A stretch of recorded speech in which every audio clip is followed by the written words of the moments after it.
Don't forget to like and subscribe to follow good stories. In the previous episode, Damien and Chloe were deeply entwined, and Damien suggested going to a hotel. What will they actually do in the hotel? Stay tuned for part 8 to see how their love story progresses. Noticing a hot cup of tea being served at the table, Chloe pouted, picked up the cup of tea, and sighed. I didn't expect the ground floor of this hotel to be a cafe. The Duke, sitting opposite, teased. Huh, was there something else you were hoping for? She blushed and exclaimed, of course not. I see, the Duke began to tell a story. The reason I went out was because I had a telegram to send. Urgently send a telegram? Haven't you heard the news? The Duke stood up and approached her. Chloe, this matter is related to your father, the Viscount Verdier. Do you remember the forest where we first met? That forest, which I asked from your father as a dowry. I'm sure you've heard about the gold mine discovered there. As a result, Castle Verdier was overjoyed. However, since that forest is owned by me, when we get married, the Verdier family will not receive any benefits from that mine. Yet the Viscount never mentioned it to me. He's too modest. Chloe gently replied, my father is not the kind of person who would get angry over such things. The Duke seriously looked at his wife when talking about her father, and he candidly revealed, Chloe, the telegram I sent stated that Viscount Verdier would receive 50% of the profits from the gold mine. Both you and your father can be a bit more ambitious. Chloe hesitated. Thank you, Your Grace. Then feed me a piece of that cake. Half buttercream and half chocolate mousse. Chloe gently prepared the special chocolate and buttercream cake for him and carefully fed it to her husband. The Duke slowly savored its sweetness, praising Damien's special cake. That's the best way to enjoy cake, although my mother doesn't quite agree with this method. Suddenly, something wet fell onto the cup of tea. Chloe, why on earth are you crying? She wiped away her tears in confusion. Oh, I'm not sure. It's just that do you know how silly you look right now? Come here. Let me see your face. I refuse. You're just trying to tease me, she said. The Duke took Chloe's hands in his. I would like to see you. Tell me, my love, why are you crying? Chloe embraced his hands and brightly replied, these are tears of happiness. Damien, staring in awe at the girl in front of him, gently kissed the back of her hand and teased softly. I thought such words were only reserved for when we were alone in the bedroom. Now I'm very curious to see how you would react if I handed over the entire mine to your father. Pardon? That is not what I mean, though I am very grateful. I don't know how I shall ever repay you, Chloe stammered. Damien teased. Are you really that fond of me? She blushed furiously. Your Grace. As the sun set on the Thys Bridge, the silhouettes of the two walking side by side appeared. Would you like to have more of Damien's special dessert? I don't need it anymore. Why not? Well, I've found something I like much more, your sweet compliments. Chloe smiled demurely as she looked at the man in front of her. Your Grace. Have you heard? They say that those who are in love, if they exchange a kiss on Thys Bridge, will never be separated.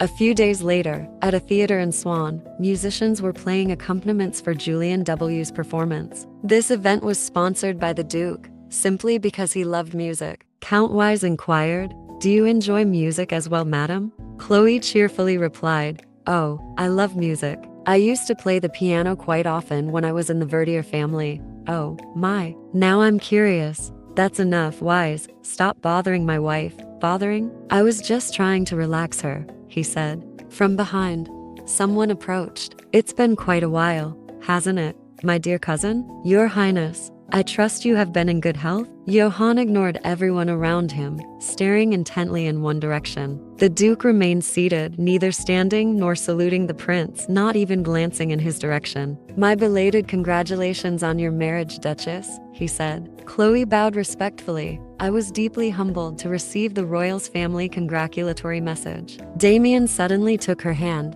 If you're done greeting him, then sit down. Your legs must be tired, Your Grace. I'm not, Johann, surprised by Damien's demeanor, cast a cunning glance at his relative. I almost didn't recognize you, Damien. It seems marriage has completely changed you. I never thought you'd become such a devoted husband. The atmosphere seemed to freeze. As I recall, you've never behaved this way when you were with Marchioness Isabella, the prince remarked. Damien smirked and responded coolly. Marriage has its own way of bringing about many changes. It might be difficult for someone who isn't married, like yourself, to fully understand, The prince became excited. Oh, you make me jealous. Do visit the palace more often and enlighten me about the wonders of married life. Though the conversation seemed ordinary, both Count Wise and Chloe could sense the suffocating and intense atmosphere. The Duke stood up in irritation as the cunning prince mentioned his wife. Why don't you send the Duchess to the palace? We're about to select a new lady-in-waiting, the prince suggested. Noticing Damien's growing anger, he quickly dismissed his comment. It was but a jest, Damien. Do you really think I would do that to you and your wife? He deliberately placed a hand on Damien's shoulder and reminded him, after all, you are still my dearest cousin and most loyal subordinate. Damien exuded a menacing aura. What the devil are you talking about, Johannes? He growled. The prince shouted back. What did you just? Damien spat out each word. I suggest you shut that mouth of yours before I wring your neck, Johannes, infuriated, yelled. How dare you, Damien? Damien sneered. Now this is how you make a proper jest, Your Highness. At a quiet mansion in the capital, Damien was smoking a cigar while waiting for his attendants to return with their report. After the unexpected appearance of the Grand Prince, Damien had sent Chloe to the train station to return to their estate. It turned out that the royal family had sent 3 assassins to the theater to eliminate Duke This. Along with signs of the emperor's deteriorating health, the prince, feeling agitated and wanting to prove his vitality, had foolishly revealed his desperation to the duke. Despite the situation, Damien had decided not to stay in Swan to monitor the events. I will return to the estate. Seeing the Grand Prince's behavior today, it seems I cannot stay here. Besides, the summer festival will soon take place at the Thys estate. My wife will be selecting the finest strawberries at the event, Damien declared. Count Wise nodded. Ah, so the Duchess will. The Count widened his eyes, realizing something was amiss. Did you just say strawberries? Damien remained indifferent to his attendant's bewildered reaction. It was nearly 9:00 p.m. at Swan train station, and Chloe was still sitting on the long bench, reluctant to leave. She recalled the Duke's words. Go ahead and wait for me at the train station. I have some matters to attend to here. If I don't arrive on time, return to the Thea estate without me. Clenching her hands, she thought to herself, today has been quite tense. His relationship with the royal family has always been strained due to the incident with Marchioness Isabella. Perhaps I should have stayed with him. A station attendant approached and asked, Duchess, hasn't the Duke arrived yet? Chloe replied, I'm sorry. He promised me he would be on time. Tick-tock, tick-tock. The minute hand was approaching midnight. Suddenly, there were hurried footsteps. What are you doing here? Chloe snapped out of her reverie at the sound of the man's voice. The Duke, breathless and disheveled from running, was both astonished and worried. Why haven't you left yet? He asked. I was waiting for you. The train has already departed. I couldn't inconvenience other passengers just for your sake, she replied. Damien clasped his head in frustration. That's a legitimate privilege of nobility. Don't you know that? He frowned, scolding. You chose to wait here alone in the dark, exposed to all sorts of potential dangers. What were you thinking? Chloe gently answered. I was worried about you. I couldn't bear to leave my husband behind after such an unpleasant encounter with the Grand Prince. Damien was taken aback by her sincere concern. Softening his tone, he said, Chloe, the last train to the Thys estate has already left, but the train to Verdier will arrive soon. I think we should take a detour to your home first. Chloe smiled happily, understanding his intentions. I was worried about you being alone in the dark. I'm sorry for getting angry. Thank you for waiting for me, he said. Although he seemed unable to express these words directly, she increasingly appreciated his unique way of showing emotions. She nestled into his arms and cheerfully agreed. I would love to, Damien.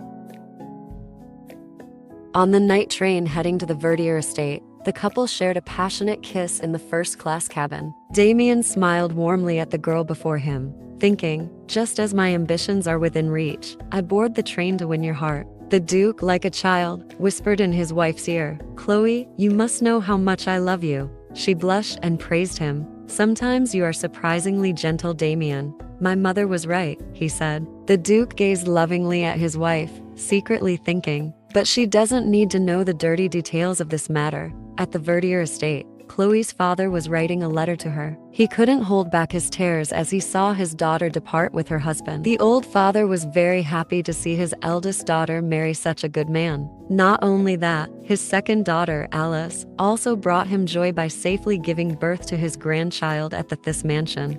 Chloe was trying to push her husband away. Your Grace, your mother could arrive any minute. We should stop now, she urged. Damien persisted. But I know for a fact that you enjoy it when I go mad for you. Blushing and flustered, she replied, we really don't have time for this. Please, Your Grace, wait. Suddenly, the door burst open, and the Duke's mother sighed, having waited too long. Chloe, what on earth is taking you so long? She was stunned by the scene before her. Good morning, mother. I need some encouragement from my wife for the upcoming race, Damien said. Both mother and son laughed heartily. I'm sure Chloe's efforts this morning will be rewarded, his mother said. Chloe blushed, silently cursing, like mother, like son. They have no shame. In the warm summer sunshine, Chloe and her mother-in-law strolled through the festival grounds. She confided in her mother-in-law about her anxiety when selecting the ripest strawberries in front of everyone. Despite her nerves, she had done her job well. The Duke's mother suddenly exclaimed, there he is. Chloe followed her gaze and blushed when she saw her husband. The Duke looked stunning with his muscular physique and radiant smile. Her mother-in-law teased, surprised? Aren't you? Blushing, Chloe retorted, I didn't expect him to dress so revealingly for the race. Cheers and shouts echoed throughout the stadium as the racers dashed forward. Suddenly, the Duke's mother spoke up. Chloe, Damien is quite a difficult man, isn't he? He's been ambitious ever since he was a child. Chloe replied, our father always said that a bit of ambition is the key to success. The mother, looking distant, sighed. In Damien's case, perhaps he has too much ambition. I've tried to be an ideal role model for him since he was young, to instill loyalty to the royal family. However, children rarely grow up the way their parents intend. If the emperor passes away and the grand prince's reputation continues to falter, there will be a profound change for Damien. In fact, the entire world around him will transform completely. Chloe stepped closer and gently asked, Madam, is there something you want to tell me? The Duke's mother looked at Chloe and thought to herself, perhaps she is different. No one has ever been able to change Damien except for her. The bell rang, signaling the end of the race. Hooray! The Duke has won. The mother hesitated for a moment before speaking honestly, leaning close to Chloe and whispering, I only have one request. Please don't become Damien's greatest weakness. In the late afternoon, Chloe and Damien strolled through the garden, chatting. Did you enjoy the festival? He asked. Yes, it was wonderful, she replied. How did your conversation with my mother go? Chloe hesitated slightly before responding. I can tell she loves you very much. Damien sighed. That's why she sometimes makes mistakes out of fear. So, even if she behaves rudely towards you, I hope you can understand. Chloe suddenly asked, Your Grace, have you ever experienced moments of fear? He responded, I would never admit to being afraid, even if a bullet were just seconds away from hitting my head. Of course not. Damien gently stroked her long hair. I prefer to die with a smile on my face rather than be remembered as a coward trembling in fear. That way, you will never forget me. A golden flower was picked up as the steps of young girls grew more lively. They danced and laughed, couples joining in, moving to the rhythm under the sunset. Chloe watched them affectionately and felt a bit of longing. She grasped her crutch and said to her husband, Your Grace, I've been diligently practicing walking with the brace you gave me. A couple shared a passionate kiss after an energetic dance. Witnessing this sweet moment, Chloe promised her husband, One day, I will give you flowers like the women over there. Embarrassed by her own words, she quickly added, I heard it's a tradition of this festival for women to pick flowers, tie them together, and give them as gifts. Is that so? Damien helped her sit down on a bench. I look forward to it. No woman has ever given me flowers. Chloe replied, Maybe it's not that they didn't want to, but that they couldn't.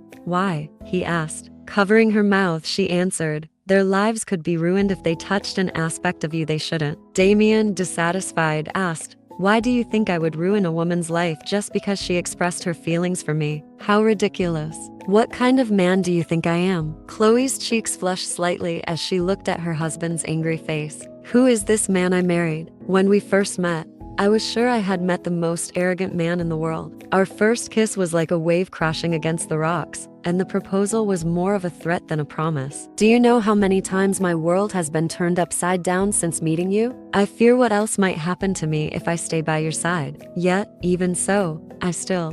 Damien looked at the sky as raindrops began to fall. Oh, it's raining, he murmured. Chloe gently called out, Your Grace, I want to become your weapon. Your mother told me that I shouldn't become your weakness, Damien teased. You want to become my weakness? Why not? The rain began to pour harder. A weapon? Are you planning to go to the battlefield with me? He asked. Chloe replied straightforwardly as he shielded her from the rain. Life itself is already a battlefield, isn't it? Especially for someone like me. Damien was stunned. That was the same thing he had said when they first met at the Verdier estate. The atmosphere between them grew silent. I know you will always fight for me, so I will do my best to support you and ensure that I won't become your weakness, she continued. Before she could say more, Damien gently touched her cheek, tucking her hair behind her ear, and gave her a sudden kiss. Chloe, let me tell you this. You have never been my weakness, not for a single moment. It has always been that way, and will always be.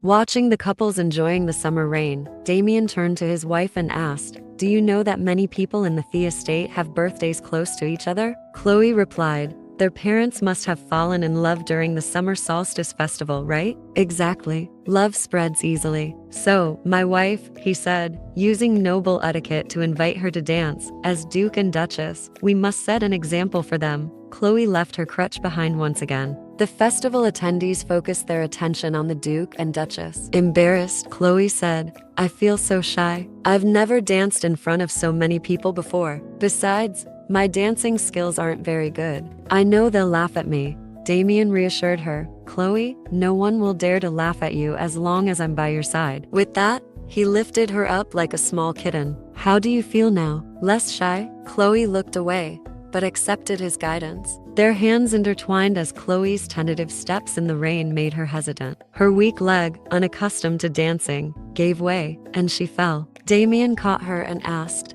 Are you all right? Determined not to let her limitations defeat her, Chloe removed her shoe to feel the wet grass beneath her. Damien was surprised by her action. She balanced on her tiptoes to move more easily and smiled as she held onto his shoulders. Yes, I'm fine, she replied. Damien adored her even more for her cute gestures. With his guidance, Chloe regained her confidence to dance with him. It had been a long time since she experienced the feeling of a young girl dancing with someone. Overwhelmed with excitement, she exclaimed, Damien, thank you. For what? He asked. Thank you for inviting me to dance. And I'm sorry for refusing your invitation to dance at the Rose Castle. Out of breath, Chloe embraced him closer. Damien, the rain is getting heavier, she noted. Just then, a servant called out urgently, Sir, the carriage is ready. Chloe held onto him. Damien, I want to keep dancing. I want to keep dancing with you. Damien blushed slightly, but wanted to pamper his wife.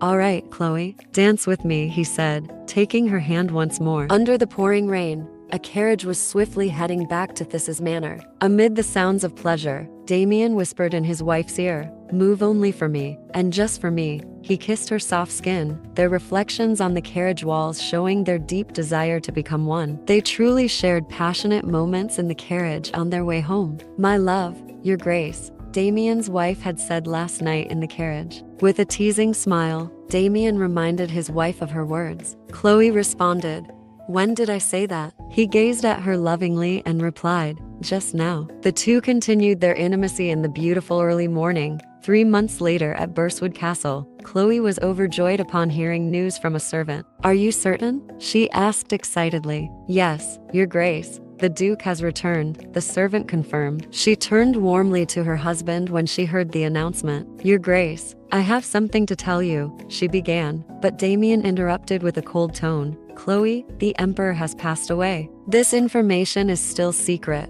but will soon be officially announced. Now, what do you want to tell me? The servant respectfully bowed and said, Your Grace, the lady is with child. Damien's eyes widened in surprise, but then he merely glanced at Chloe indifferently and acknowledged the information with a slight nod. Chloe's grip on her cane tightened, filled with apprehension. Part 8 ends here. How will Damien react when he finds out he has a child? How will the couple face the challenges ahead? Like and subscribe to follow part 9 of Betraying Dignity.